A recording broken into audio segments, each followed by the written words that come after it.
Hello, everybody, and welcome to this episode of Sports Legends of the Carolinas. I'm your host, Scott Fowler, sports columnist for the Charlotte Observer, where I've worked since 1994. And as always in this podcast, I'm traveling across the Carolinas, seeking out some of my very favorite sports legends. Now, for this episode, we're in Charlotte at the Levine Jewish Community Center.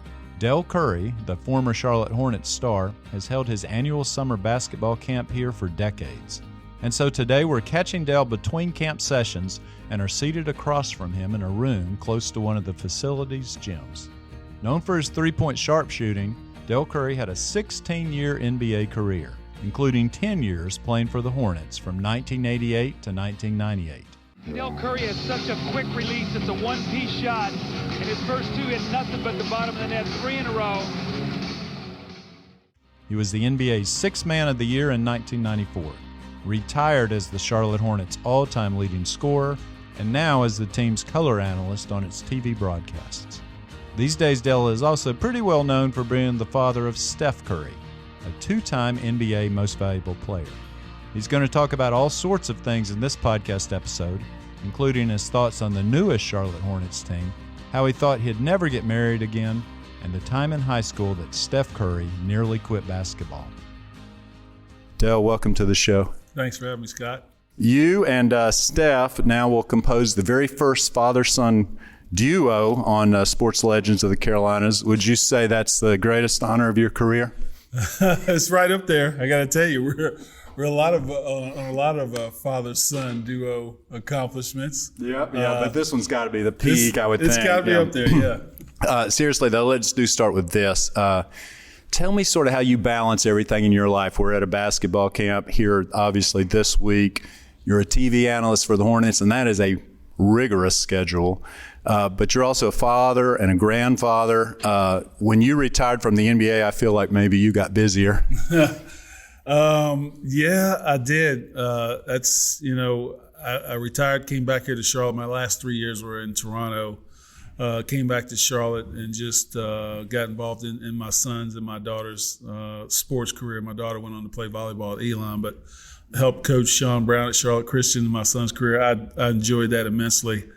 Started playing a lot of golf in 2003, but watching my kids grow and play and love the game that provided so much for us, and being able to participate in that, help them improve their game. That was really a joy after my playing days were over. And you briefly, if I remember right, were an NBA assistant coach and then quickly transitioned out. Tell me the story behind that. Sam Vincent was a new coach here, and he was looking for new coaches. I was in the organization, the front office, kind of a player development off the floor role. And Lee Rose, the late Lee Rose, said, hey, probably the best shooter in history of the franchise in the front office. So I went out and talked to Sam, and he convinced me to join the coaching staff for a summer. And I learned quickly that coaching just wasn't my thing. But on the flip side of that, if I had continued to coach, I would have missed all of Davidson's run that year when they went to the Elite Eight. So things work out for a reason. But yeah, coaching, I like it on the high school level. Didn't enjoy it that much, especially in the summertime in the NBA. Oh, yeah, I bet. The brutal hours. And yet, but your TV schedule, you've done this since, I think, 2009 or something? That's correct. Uh-huh. So you're a real veteran at that. And that is a lot of travel, too. What do you like? What's kept you in doing that? I think that's, I've worked with the Hornets since they came back as a franchise with the Bobcats in 2005 in different roles. And I was going to transition out. I didn't know what I was going to do. But the color analyst was leaving that year, the late Henry Williams. I'd done some college analysts in the past, and I really enjoyed that. And I remember Rod Higgins coming to my office and say, hey, our analyst is leaving. Why don't you try that? We're going to throw it out to some people interview. And I did a couple of games. And after the season, they said, hey, you want the job? And they told me what it entailed. Doing all 82 games, I had no problem with that. The travel was pretty easy. I could take my golf clubs and good cities, play some golf. But stay involved in the game that's been so good to me, the game that I love, just talking about the game, talking about the Hornets franchise, the players, and I really enjoy it.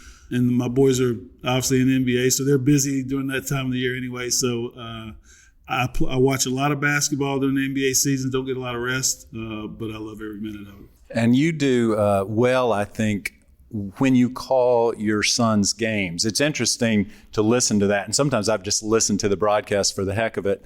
I think, I'm trying to remember, I feel like you call them Curry and not by their first names.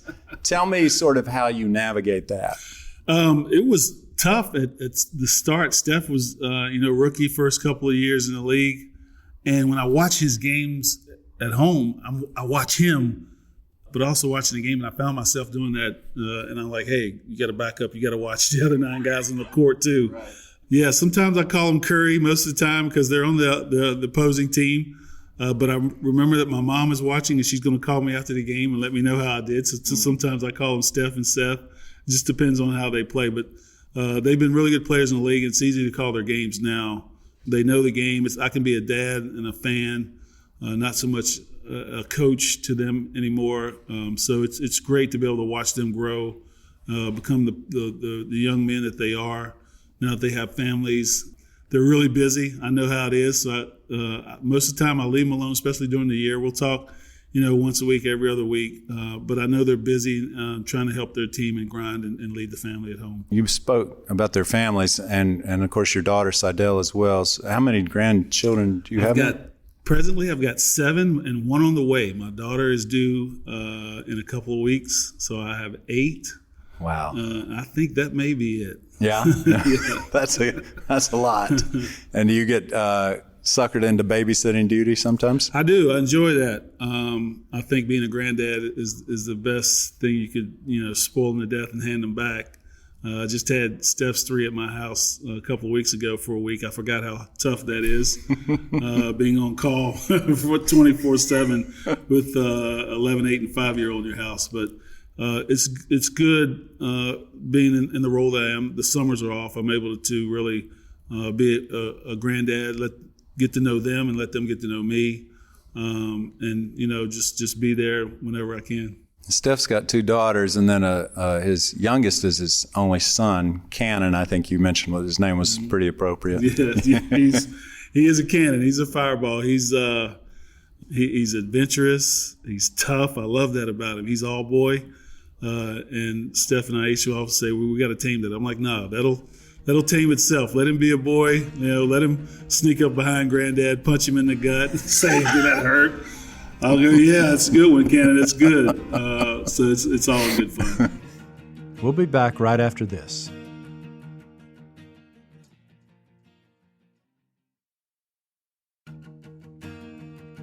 Welcome back. Let's go back into Dell Curry's history. So tell me about the circumstances of your growing up in Virginia, what it was like, who raised you, and so on. 2 loving parents. I was the youngest of 5 in a very small town. Sports was really my outlet. Being in the house with 4 sisters, my dad took me everywhere with him. My parents, I saw them get up and go to work at General Electric every day. They went to work together. They came home together. We had the biggest garden in the area. Me and my father worked it. I really did not know how little we had. My parents did the very best they could, and they gave us all the resources and encouragement that they could, just to be who we were and be who we are as individuals. My dad passed in 91. Still close to my mother. She still lives in the same house I grew up in. Wow. Tried to buy her a house. She got offended.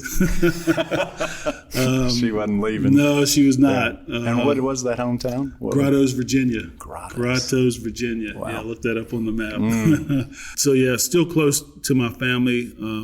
My oldest sister passed about a month ago. Oh, I'm sorry. So that was a big loss to us. But my family is still very close, and we're in a good place.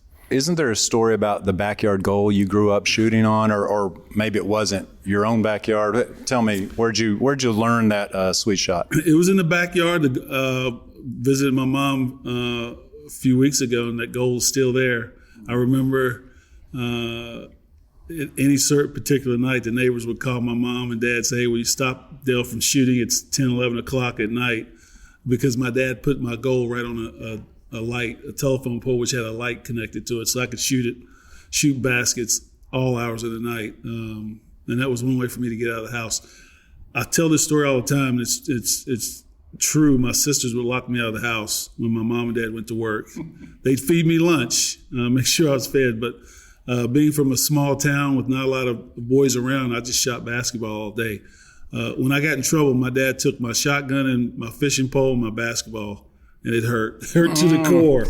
I'm like, oh, what do I do now? So I credit my sisters a lot for teaching me how to shoot and be able to put in the hours. And then my high school coach. He was a high school coach, physical education, guidance counselor, but he also lived on a dairy farm with a goal in the barn. And that goal was mine for the taking any time I wanted. He'd often come pick me up, bring me to his farm, and let me shoot for hours at a time. So it was inside the barn or inside the out? barn? It was inside the barn. So the weather in Shenandoah Valley did not matter what the weather was like. Like I an could indoor always get court, shots up. so to That's speak. right. Yeah. That's right. Were cows around, or was that? It was a dairy farm. So cows were everywhere.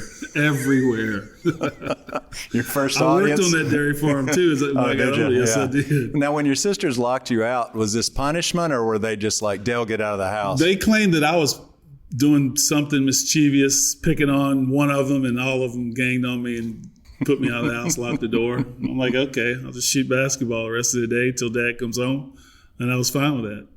You pitched also, right? I did. Baseball was my first love. My dad and my uncle played in kind of a minor Negro league, and my uncle was the pitcher. My dad was the catcher. My uncle taught me how to throw a curveball, and I love baseball. I love pitching. I was drafted out of high school by Texas, went on to college, and I visited Virginia Tech, where I went, West Virginia, Maryland, and NC State. In Virginia, and all with the assumption that I would play two sports. Yeah. So I went to Virginia Tech. I did not play my freshman year. I got mononucleosis toward the end of my freshman year. Didn't play. Sophomore year, I got invited to the Olympic trials in '84. I got cut twice. That's a trivia. Got cut twice from that team. Yeah, okay. So I was there. I was with Michael, and Bobby Knight was the coach. I got cut. I'm in the airport. They had cut the team to 24 players. I was in the airport. Had driven to the airport with a couple other buddies, and I'm sitting waiting for my plane, and I hear Dell Curry pick up the white courtesy phone. I'm thinking it's my buddies messing with me, so I just sit there, and 3 more times Dell Curry pick up the white courtesy phone. I picked it up. I'm like, yo, what do you want? And it's one of the U.S. Olympic Committee men saying, hey, Roosevelt Chapman got the chicken pox. He was the 24th guy. You're the 25th. He can't play. Do you want to come back and play in the game? Well, I wanted to go back to Virginia Tech and play baseball. So I called my college coach, Charlie Moyer, and he said, well, it's really up to you. Call your dad. I called my dad, and he goes, get your butt back to the Olympic team and try to make the Olympics. So I went back. Stayed another week, 10 days, got cut again, but it was too late to play baseball. So I didn't play. I played my junior year, was 6-1, and got drafted by the Orioles. And my dad once again said, no, I think you can play in the NBA. You're not going to West Virginia to play in the rookie ball. So stay in school to get your degree and try to make it in the NBA. Your dad's name was? His name was Wardell Curry. He did not have a middle name. So my name's Wardell Stephen Curry, and of course Stephen is the second.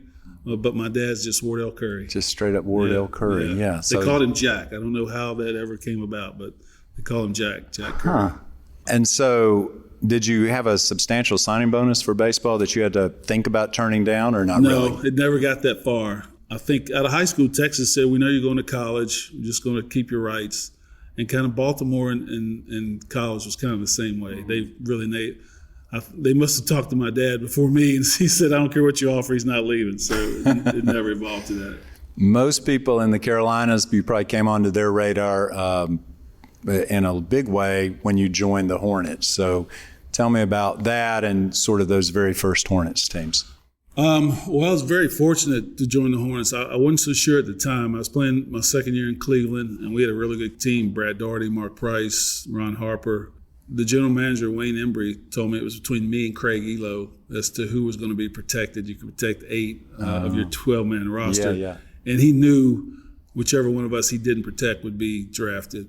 He told me that he thought Elo had a better chance of guarding MJ. And that, just so you know how that worked out. He looks, he gives to Jordan. Jordan to the circle, puts the shot in the air. Good! The game's over, and the Bulls have won.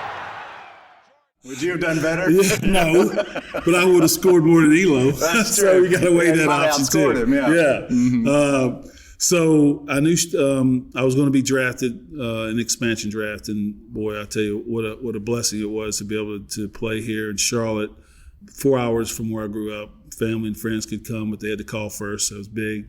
Still have some of the greatest friends, teammates. Of course, Muggsy still lives here. Lonzo, Larry Johnson, Kendall Gill, Hersey Hawkins, Rex. You go down the list. Here's Dell, tries out a 3 from the corner. Yes! Dell Curry. Bunch of young guys trying to figure their way in the NBA. We all figured it out together. But to be the first guy drafted and the last guy to leave from the original team, I think is really special. And it's the reason why I stayed here. I love Charlotte. The city really wrapped their arms around me and my family when we were here. So this is home now. Yeah, that's true. So it's kind of like you turned on the lights, and then you were the last one out and turned off the lights, right. didn't you, in Yeah. a little bit. We did one of these with Muggsy as well, and we were talking about what might have happened if they didn't trade Zoe, basically. Yeah. Unbelievable times where we could have done something special if we all would have kept that band together. Well, in your opinion, what would have happened? Well, I mean, hindsight, you know how that is. But we were such a close-knit team. We had good chemistry. We knew each other like the back of our hands, and we all knew how to play basketball. We were a really good team. And we knew that was going to be the turning point of whether we could have an opportunity to possibly win a title, was whether we could keep Zoe, who was just coming into his own. Yeah. And we knew that if Zoe had signed and stayed here, we thought, hey, we still got to go through Chicago and New York and Boston, but hey, we're right there. And it's a learning curve if you want to get there. You got to keep your core together. We had a great core. So it was very disappointing when that didn't happen.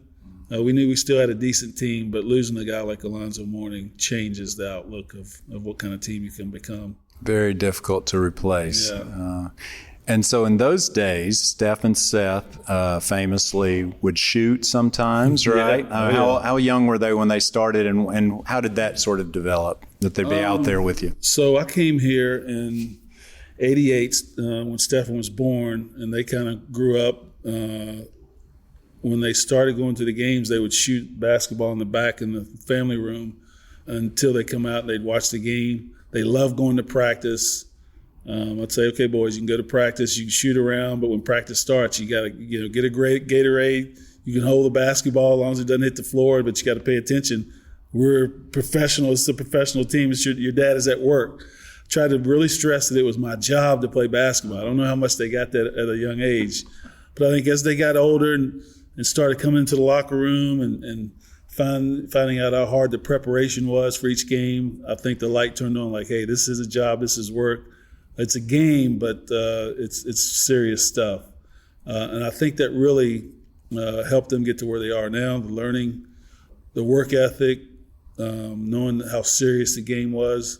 But they loved the game. And I was fortunate that my boys loved to do everything I love to do, hunt, fish, golf. But the number one thing was basketball. They would get upset when they couldn't go to weekday games because of school. We wanted to make sure that they knew it was a privilege to go to the games. They understood that. And now I get some feedback from them now. I go, hey, Dad, we understand what you were doing, how you were teaching us as we were growing up, having kids of their own. We'll be back right after this.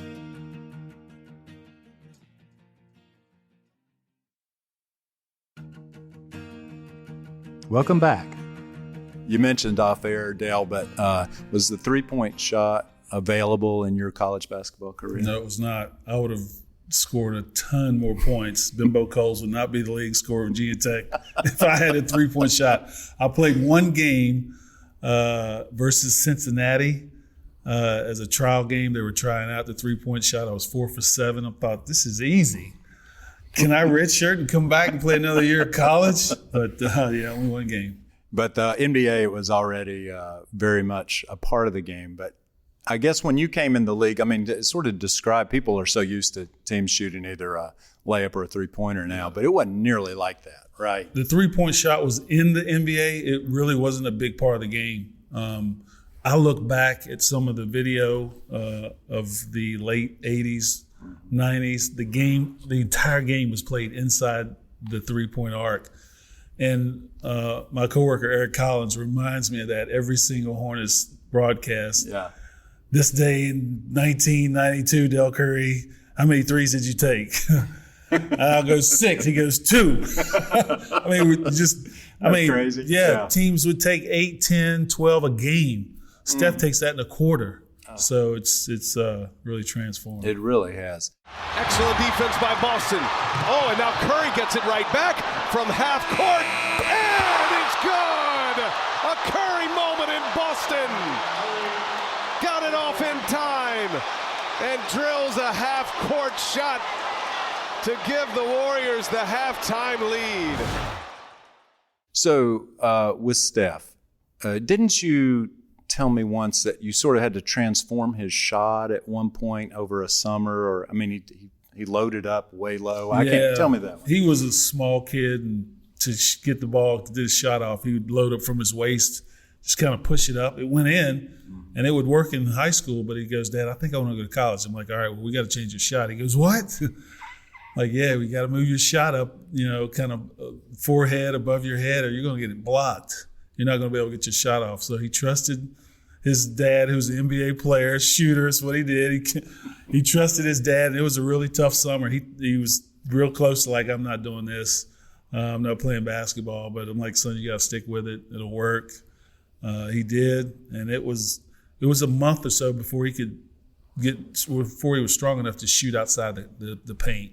Wow. And how old was he now at It this point? was just after his sophomore year. After his sophomore year. In Charlotte Christian. Charlotte Christian. So it took So him, he actually thought about giving up basketball for a did. second? It was I tough. can't believe that. It was tough. Really? Yeah. He's Yeah. like, I can't do it. It's too hard. I mean, he's like, 5'8", 115, 20 pounds. So, but thank goodness he trusted old dad. And so when did he come into his own, do you think, in your opinion?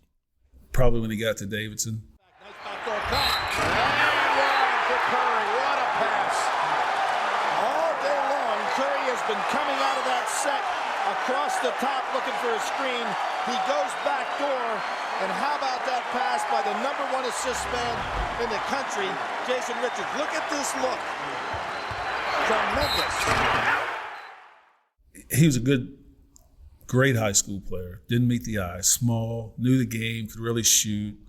Was too unselfish. I often remind him we're in a high school independent league championship game. They doubled him. He makes the right play. He passes it to the guy who's open, misses a shot. And on the way back, I'm like, Steph, we'd rather you take that shot with 2 guys on you. So I think he understood that. Played summer league, and I saw a different player in summer league after he drafted. I'm like, that's how you need to play when you get to Davidson. Got to Davidson, and that light was really on. And Bob McKillop, he's in the Curry circle for life. How he coached Steph, challenged him every game, trusted him after having the 13 turnovers in the first game that he played his career. We had an annual event at Myers Park Presbyterian Church in which I'd give a prognosis for the season.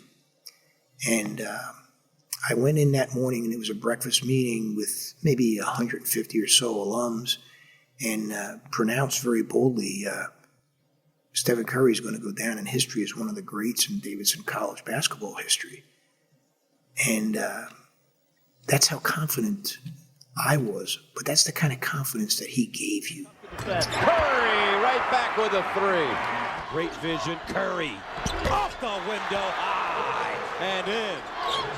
Isn't it remarkable? Here we are some 15 years later, and he's still giving that confidence to Steve Kerr and his Golden State teammates, what a capacity for leadership that is. And sure enough, he lived up to every expectation and beyond as he played here for 3 years. But I think somewhere after his freshman year, start of his sophomore year, a couple of games in, I'm like, okay, he's got a shot. McKillop saw it before me. He told me he's a freshman after his first tournament game in Michigan. We're coming through the airport, and he goes, your son's going to make a lot of money playing this game. And I went, okay, maybe in Europe. But as the games went on, I'm like, yeah, Coach, he's got a good eye. He had it. Yeah, he'd seen enough at that point, I guess. We'll be back right after this.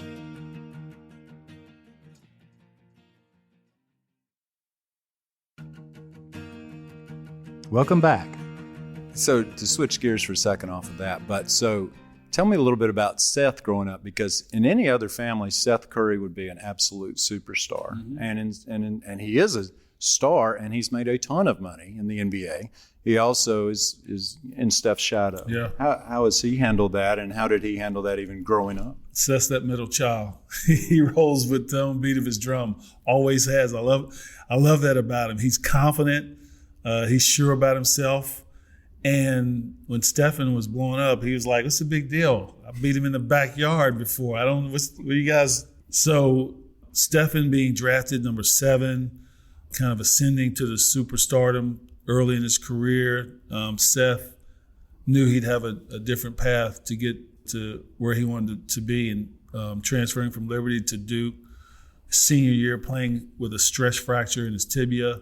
Coach K said Seth had earned the respect to not have to practice, and I'd go to practice, and Seth would play dummy offense or prepare for a team, and then when they would scrimmage, he'd go down and condition in the pool.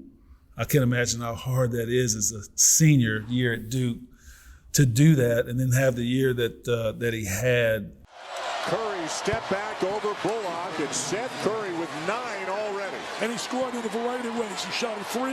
He took a drive to the goal. He shot the medium-range jump shot. And then after that year, knowing he's got to get his leg fixed, myself and his agent said, hey, you probably won't get drafted. If you do, it'll be late. But we've got a 2-year plan figured out through the G League to try to get you into the league. And it was just about 2 years to the day before he really got his shot. He had a few 10 days, but really didn't get a chance to play. And then my buddy Vlade Divac, when he was GM of the Sacramento Kings, gave him a shot. And I knew Seth was an NBA player. Being undrafted on a veteran team, you got to wait for your shot, but more importantly, you got to be ready for your shot. And I went and saw Seth play in the Erie Bayhawks, I believe it was, in Erie, Pennsylvania, in the wintertime. Wow. Nothing against Erie people, but it is not. It's a lot of snow. It's not exactly LA. Yeah. I tried to fly in twice. The plane got turned around. I finally drove, and Seth was having an unbelievable G League season. I said, son, if you can stay focused on your goal in this type condition, you're going to be an NBA player. So I'm super proud of Seth, blocking out the noise, figuring out what it's going to take for him to be an NBA player, and then to be ready for his shot and take advantage of it. Tell us about your daughter as well. So proud of Sadell. She went to Elon on a volleyball scholarship. She's a psychology major. She's married to Damian Lee, who plays for the Phoenix Suns. They have a son, Daxon Wardell Xavier Lee, and a daughter on the way. She's another one that is on this social media kick. They pay her to advertise on social media. I don't understand how that works. I don't know. I don't ask any questions. I'm on Instagram just to keep up with my kids. I don't do much there, but every time I see her, thank you for this, I'm like, wow, okay. That's a good life. Yeah. But she's a great mom. They're great parents. She's super supportive of her husband, Damian. They're just starting their life and career and family, but very proud of what That's they're exciting. doing. But all of them live pretty far away then. That's now, the problem. Yeah. All my grandkids, I've got Seth now back in Dallas. He was in Brooklyn last year. Steph, of course, in the Bay. He'll never leave there. Yeah. People ask me, will Steph come back and play for the Hornets? I think they like him in the Bay a little too much. And then my daughter in Phoenix. Everybody's on the West Coast. Seth's the closest, so it's tough. And I'll have a day or two off in each of the cities where I can spend some time during the winter months in the basketball season. But summer months is really when I got to catch up with the grandkids. Steph is won big golf tournament the other day. Unbelievable. Get in the hole! He's got a chance. Oh, it goes in! And Steph Curry is the winner. You know, I did media for the American Century about a month before that tournament, and they asked me how was Steph's game, and I said he can win it. And the room kind of went quiet. I said he can win it this year because he's had time to work on his game. He's not afraid of the moment. He's a very good golfer, and he's got a short game to go with it. But it's always a fun time. It's the best week of the year for me. I get to spend time a week with my two boys. We got a great group. Our caddies, everybody get along. We've got we rent a couple of condos, adjoining condos. I grill for everybody one night. We have a big time, just hanging out, playing golf, having fun. But for Steph to win that and make a hole-in-one on live TV, you can't make that up. Steph, 5 top 10s, finished 4th 3 times. And as we have said earlier today and in previous years, and it's obvious he can really play. Boy, this is right at it if it gets there. How about that? Are you kidding me? Are you kidding me? But his game was ready. There was something that he really wanted to do. That was a bucket list item for him to win the American Century Celebrity Golf Tournament. It's tough. I finished 11th, which is my goal is the top 10. I finished 11th. I've been in the top 10, I think, twice. My game's okay. I can't putt well enough to win, but for an old guy, top 10 finish is all I want. I remember you and Steph used to have some real battles, right? Yeah, now, is he clearly better now? He gives me a shot or two aside. Okay. And Still close. Seth's game has improved immensely. He's about a 6, I think, 6 or 8 right now. And you are? I'm a 2, 3-ish. And Steph? Steph's a scratch. He's probably a plus something. Yeah. But we take a couple of golf trips. I turn 60 next year, and I'm looking forward to that golf trip that the boys are going to put together. Where are you going to go? With me, I think we're going to Ireland. I hope so. Go. It took me to Scotland for my 50th. I hope we go to Ireland for my 60th. We've got a good group of guys because golf trips are all about the guys you go with.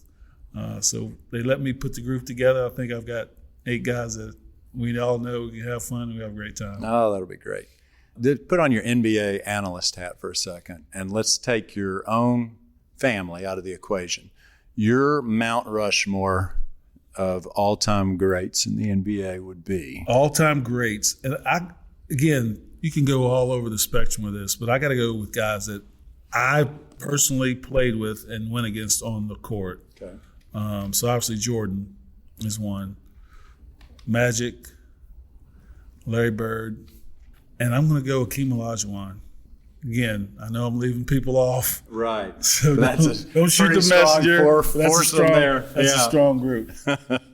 You, Steph, and Seth play a game of horse right now. Would you hang with them, and who would win? I would hang with them, but I'm almost 60. I would hang with them for a couple of games. And obviously the obvious answer would be Steph, but I'm telling you, Seth was a better shooter. Has always been a better shooter from day one. Never had to change his shot. He always shot it perfectly. He always had that. Had great form. He's got great confidence. He works just as hard as his brother. So I'm going to go draw. I know that's the dad thing to say, and I'm going to stick with it. I'd hold that tight for a minute, but I'm going to go draw. The Queen City has a new king. There's Mama. Kemba Walker broke your all-time scoring record with the Hornets in 2018. Were you sorry to see that one go? I was. I would be lying if I didn't say it. I was sorry. I'm happy for Kemba, but I was sorry to see that one go. I really enjoyed that. As a broadcaster, as still a member of the Hornets organization, to be that leading scorer, I mean, I walk with my chest stuck out a little bit. Yeah. Mm-hmm. Still there. And now I think I'm the leader in steals and games played and personal fouls. So I played enough games to get that. But, yeah, that hurt me when Kemba broke my record. He's a great guy. I couldn't ask for a better guy to do it, but it hurt. The Hornets got sold. Michael Jordan gave up the controlling interest to a new ownership group led by Rick Schnall and Gabe Plotkin. You emceed that introductory press conference. We saw each other there. But how have those two, the new owners, struck you so far? Very well. I think they're aggressive. They want to win. Anytime you have new ownership of a sports team, there's some excitement that comes along with that. And then knowing how that those guys know about the league, with Gabe being a minority owner and Rick being a minority owner with the Hawks, they know the league. They know how it works, salary cap, all that. They want to change the franchise and get it back to where the city can be excited, be proud, and be winners. Not only with the venue at Spectrum Center, with what they're going to do in the community, and then obviously the product on the floor. I think this is a big year for the entire organization. It's kind of a reevaluation, kind of fighting for your job. I think everybody, with new ownership coming in, trying to put their own stamp on it. I'm excited for the future of the Hornets with the signing of LaMelo and getting some players back with new ownership. It's going to be an exciting year this year, and I know it's going to be exciting for years to come. Do you feel like this, the roster's pretty much set now, that this is a playoff team?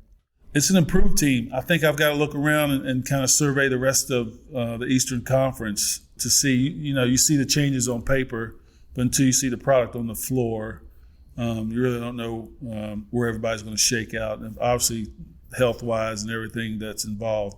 But I would think, yes, with the improvement of some of the younger players, the player development, and then some of the guys that will rejoin the team and come back, and you've got a few guys playing for contracts, that always helps throughout the year. So I would say yes. Right now, without seeing the rest of the league, it's a playoff team. You went through a high-profile divorce here in Charlotte a few years ago, and now I think have gotten remarried. Yes. How's that going? It's great, Scott. I wasn't expected. I didn't know what I was going to do. It was a tough time. I didn't know what I was going to do. I thought about going to the West Coast. I'm like, nah, I'm not going to follow my sons. I'm going to stick it out, hang here. And then I had friends who introduced me to my wife now. I'd met her a couple times. Talked on the phone for a month before I laid eyes on her. I'm like, oh, I like this girl, man. What's going on here? I wasn't going to get married again. But life is great right now. It couldn't be better for me. I'm at a great place in my life. My home situation is sound. My family's doing great. They're happy for me. I'm happy for them. So life's good. That's great. And her name is? Nikki. And y'all have been married a year Almost now? A year. Yeah. Almost a year. Yeah, congrats. That's awesome. And so final thoughts, I guess, from Dell Curry, just sort of on, you've gone through a lot of life spectrum, I think. Mm-hmm. You've from the, fatherhood and just a lot of the markers, I suppose, of life. You're going to speak to some campers later today, but sort of what's your primary message to people these days?